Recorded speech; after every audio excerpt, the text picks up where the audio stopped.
Welcome back to the SC Halfback Podcast. I'm your host, Matt Namoski. Welcome to another episode today. Only fitting. Had a great day in the classic realm. Like I said to you earlier on socials this week, I really do like my classic team, but we are sitting nowhere. We're sitting 18,000th overall. And I thought it'd be a good little time to kind of go through where I've kind of gone a little bit of a journey in my classic team the last couple of years to find, I guess, what suits me and how I like to play classic. So I've got here, as you see on the screen here, head over to YouTube if you want to see the video, but obviously we'll talk it through. My 2022 season, which was my best Supercoach season of all time. I won two draft comps, 2 out of 2, absolutely smashed it. And in classic, as you can see here, a 50th overall. Now this season, I just had it all, if you look at the stats here, I never left the top 5,000. I was pretty consistent. And as you can see here, I used a lot of trades early, ran out in round 21 and hung on for dear life and essentially got myself up into the 50th overall. Now, since then, I've been tinkering with the way I kind of manage my team and see what is the best way. So we'll quickly go into 2023. Finished 17,000, but what you can see is I made a bit of a shift where I went early on trades, tried to save some through the year, and then obviously had some left at the back end. In 2024, we took that even more to the extreme. I really tried to go light early, especially middle of the year. We really held out on trades. And as you can see in the back end, we went hard. We had trades, multi-trades. I boosted in the second last week, multi-trades in 24, 25, and even kept one up the sleeve for 27. And that got me to 3,600. Now, this was the year where this was the famous Heath Mason over Jerome Hughes for content trade.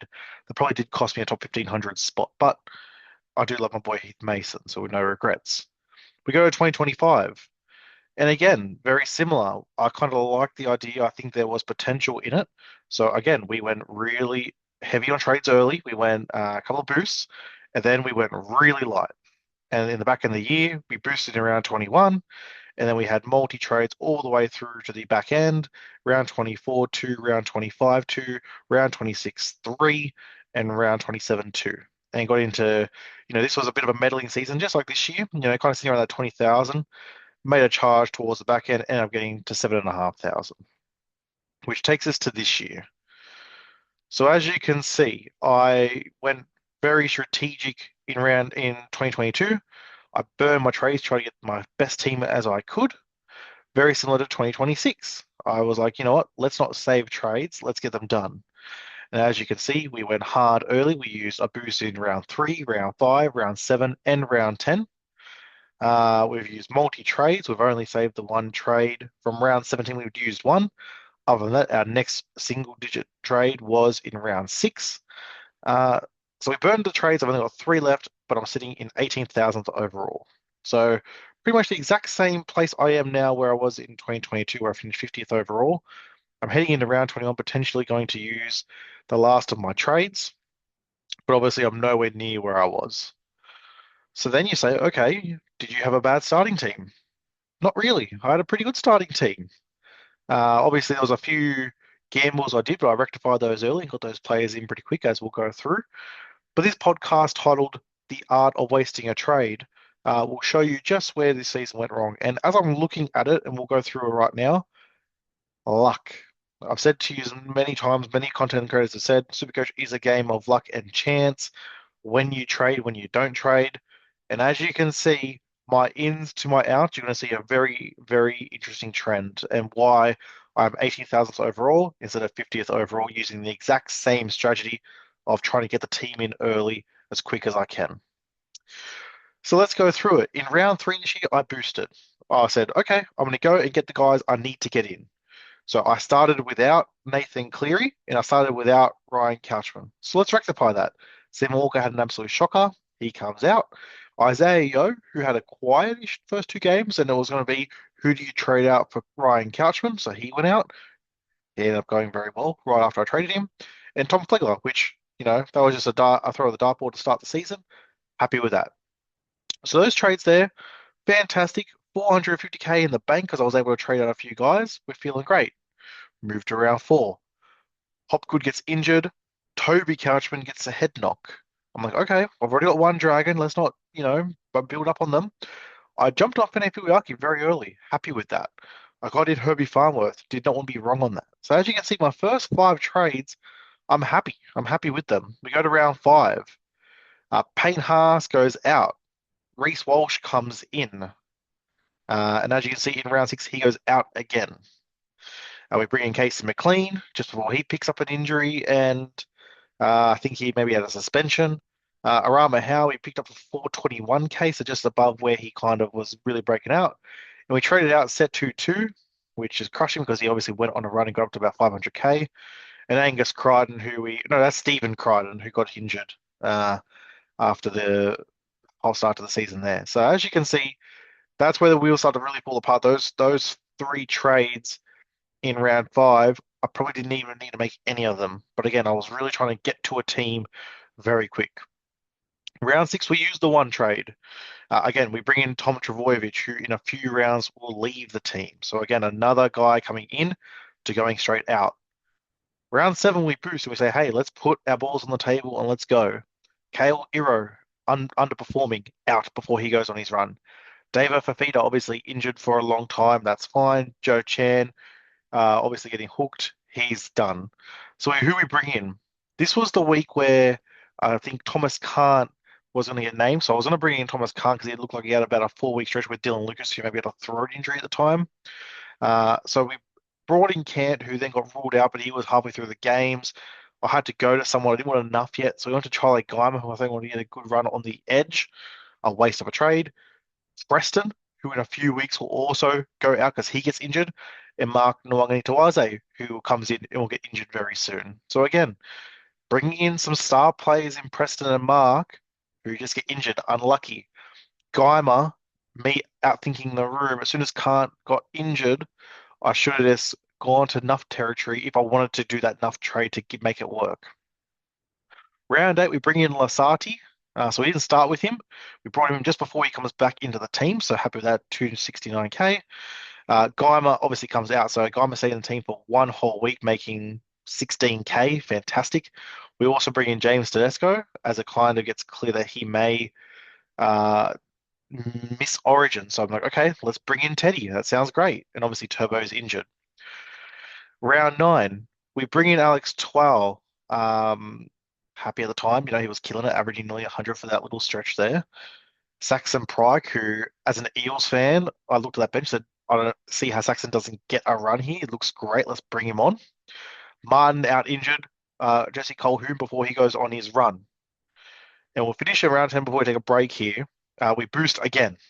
And we go Simi Sazangi in, who gets injured that week and has his lowest score of the season. We bring in Cooler, who is nowhere sniffing Origin at this stage. So I'm like, beautiful, let's bring him in. He's looking good as a little pod. And Nico Hines. We were very early on Latrell Mitchell. We traded him out the week we saw that injury, so we're happy with that. Keanu Kinney had a big game, got up to 700K, traded him out. Obviously, it would have been good to hold him, but that was good value. And Arama Howe. So at round 10, we're bringing in guys. We're getting unlucky. Again, Simi Sasangi paying 800K for Simi, paying nearly 750 for Twal. Not great in terms of the strategy that I used in 2022, but I'm like, these guys are averaging 100. I've got to bite the bullet. So unlucky. We go to round 11. Obviously, the double banger. Simi gets hurt. Mark gets hurt. They were, brought in a couple of weeks apart. It hurts. We bring in Marzu after the big game against the Dragons where he goes 200. We bring in IPAP, and that was a very late call as well, late in the round. I can't remember if I wanted to trade in someone else, but we bring in IPAP who's been okay for us, so that's no problem there. In that first buy round, round 12, we get obviously the extra trade there, so I used all three. We traded out Brayley, who was going to make Origin. So at 732K, we maxed out on him. Happy with that. We bring in Pasco a couple of weeks earlier would have been great, but at 433, still in the team, will be there for the end, so that's fine. We bring in Drinkwater, and Tedesco goes out once we realize he's playing Origin. And then Saxon Pryke, again, I probably could have left him there as enough, but we ended up really trading off for Joe Tapine and using a lot of our funds, which in hindsight wasn't fantastic. Probably looking back on that one there, I was thinking maybe Saxon will be an AE nightmare, but obviously just drops out of the team altogether. So again, a bit of unlucky, a bit of poor planning by me. Round 13 comes. Jacob Preston gets hurt, so he goes out. Siwa Wong comes in. Jonah Brissett out, and we bring back in Reece Walsh. So again, the second time we brought in Reece Walsh, and there will be another time for sure. We go to round 14. Alex Twal is hurt, so out goes him. Terrell May comes in. Trey Mooney, I thought we maxed him out, so he goes out. Cam McInnes, who I thought was going to get bulk minutes over Origin. I was right on 2 of those weeks. He's still in the team right now, Cam, just probably doing a job that I didn't need him to do. Round 15 again, buy rounds. Let's use the free boost when we can. So Nathan Cleary goes out. This is the stretch he's going to miss a lot of games, so happy to trade him out there. We bring in Jermaine Asako, who has been very good and still there. Reece Walsh out, and if we bought Reece Walsh. We lost a bit of money on him. Jackson Ford comes in. We'll talk about him in a minute, and then Noah Martin. Noah Martin? Maybe Noah Martin. Yeah, would have to be. And then Faye Marty out. No, that's Tamari Martin. Sorry, Tamari Martin comes in there. So again, I was right on the Nathan Cleary call. I was right on the Asako and Tamari, but Jackson Ford, who we'll get to in a minute. Very, very painful. Round 16, Drinkwater goes out and we go double Panthers. I said to myself, okay, let's pick two pod Panthers to really get us in. Again, it worked for one round. Alamotti comes in for 600K. It was him or Jenkins. I went the pod play, and then obviously Dylan Edwards, who I thought, would absolutely carve it up. Casey goes out. He gets injured and picked for Origin, so he's out. We moved to round 17. Seawold in for Atkinson. Again, Seagull just a little plug and play. That's fine. Round 18, we go double Manly, trying to run on their back for Fosball. We got Lehigh and Turbo in for Chester and Lasati. Chester probably is a hole, but I wasn't mad at selling him. Still not. Lasati obviously injured. Round 19, Siegwald leaves, so only in the team for 2 weeks essentially, with Mars U out. Clifford, I wanted to go pod. I had the funds to get to JC. Obviously, after today, he knocks up the 140. Not fantastic. And Stephen Crichton comes back into the team. So again, just the one thing I'll say about this season, I was not afraid about bringing someone into my team after he's already been in and out of my team. Round 20, we do our enough play of Miles Martin with Nathan Cleary coming back in. Cody Walker leaves with Paseka. So again, just guys kind of rounding out the team. And brings us to this week. Jackson Ford finally leaves the team, but he was injured basically a week after I bought him. Edwards, he obviously had that cut and he was out in the shoulder. And then Tommy Turbo again. Reece Walsh for the third time this season comes into the side. Sam Walker for the second time comes into the team. And Jacob Preston for the second time comes into the team. But I liked all those trades. So, yeah, 43 of the 46 trades, including the 5 boosts, have been used. We should see some green arrows, 1,500 this week, so we should see. But in summary, a few wasted trades, you could say. Looking at the trades now, Seekwold is probably one I didn't need to make the move on. Geimer and Pryke. So that's 3 just there. Probably even Arama Howe, to be fair. So let's call that 4. And then in terms of jumping on guys just for the sake of jumping on them, Marzu is a good one, Sasangi is a good one, Twal is a good one.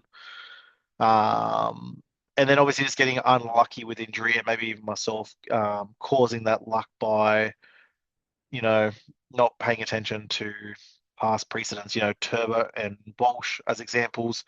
But really unlucky on Mark, on Preston, Sasangi. Cooler getting picked for Origin, Teddy picked for Origin, Casey McLean getting hurt when I had him nice and early. Yeah, so look, it's not a disaster of a season. I still think I can get inside the top 10K. I've got a very nice well-rounded side. Let's just move to the side quickly, just so we can look at that. So obviously Grant is now going to be the problem at hooker, but I've got Pasco, so don't ever want to use one of my last 3 trades on a hooker, but I have got the funds. He's obviously going to drop a lot of cash now, so we'll see what we do there. The front row, I think I will not change. May, IPAP, and Tapane with Miles Martin. So Haas probably doesn't see the side again. The 2RF in Ryan, Couchman, Wong, Preston, Lukey, Finifuiaki, and McInnes. Maybe McInnes gets upgraded, but everyone else there I like. Hines, Walker, and Cleary, my three halves, they'll be staying there. Tamari and Clifford, I could look to bring in a 5'8", maybe even a JC.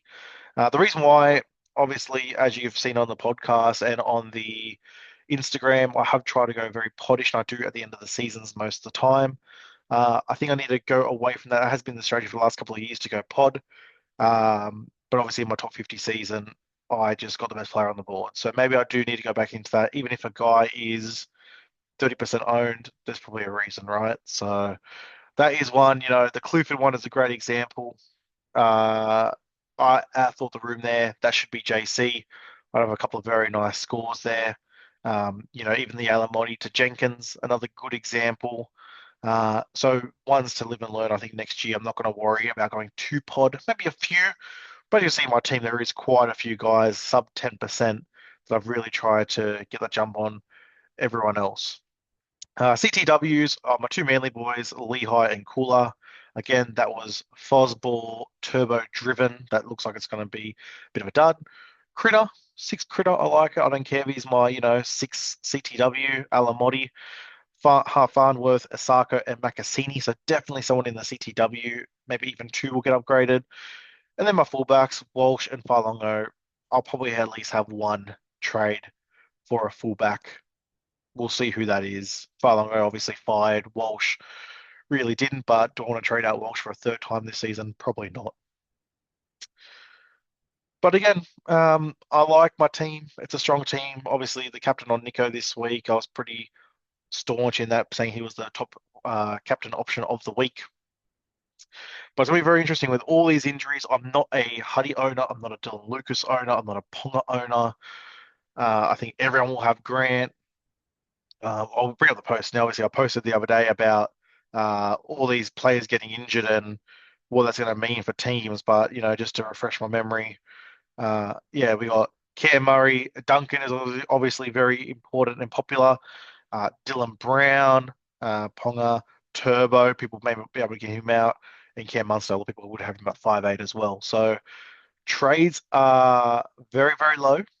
Obviously, I'm at three. There's a few that will have 5, 6, but many of us will have about three and under.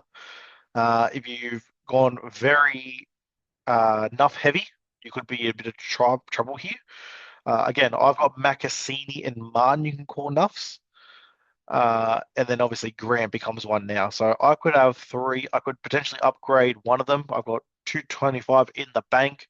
Quite a few guys on good wickets. So I think there'll be, plenty of cash to stroll. I could even enough, a grand just to a top bottom dollar and then just use my last two trades on two absolute weapons.